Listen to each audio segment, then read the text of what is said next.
Hujambo na karibu mtazamaji wa Zone Media. Jina langu naitwa Victor Moshi. Rais wa Urusi Vladimir Putin na Rais wa China Xi Jinping wametoa wito wa kuanza haraka jitihada za kidiplomasia ili kutuliza mvutano unaoendelea kati ya Israel na Iran. Wito huo umetolewa baada ya mazungumzo ya simu kati ya viongozi hao wawili yaliyofanyika siku ya Alhamis, yakionyesha mshikamano wa kisiasa kati ya mataifa hayo makubwa yanayopinga ushawishi wa Marekani katika eneo la Mashariki ya Kati. Katika mazungumzo hayo, Rais Xi Jinping alitoa wito kwa mataifa makubwa kuchukua hatua ya haraka kupoza mgogoro huo, akimaanisha Marekani kwa njia isiyo ya moja kwa moja. Marekani imeashiria kuwa haijafunga mlango wa kushiriki katika mashambulizi ya Israel dhidi ya Iran, hali ambayo imezua hofu ya kuongezeka kwa mapigano na kutishia usalama wa kimataifa. Kwa upande wake, Urusi ambayo ina uhusiano wa karibu wa kijeshi na kiuchumi na Iran kupitia mkataba wa ushirikiano wa kimkakati,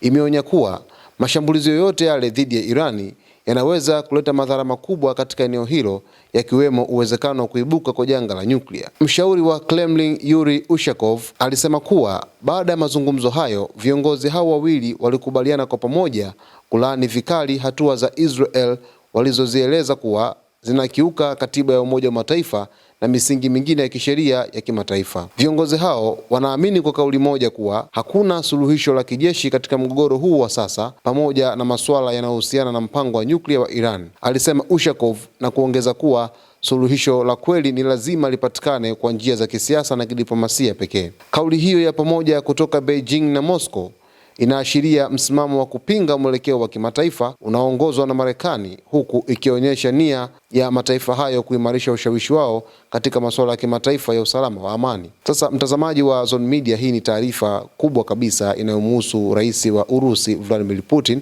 pamoja na Rais wa China Xi Jinping, ambapo wametoa wito wa kutuliza mvutano kati ya Israel na Irani, huku mashambulizi makali yakiwa yanaendelea kwa hivi sasa, ambapo maafa makubwa yanazidi kutokea, watu wanapoteza maisha, lakini vile vile raia wanapoteza makazi yao na majengo yanazidi kuharibiwa kutokana na makombora ambayo yamekuwa yakitumika kwenye mzozo huu wa sasa hivi.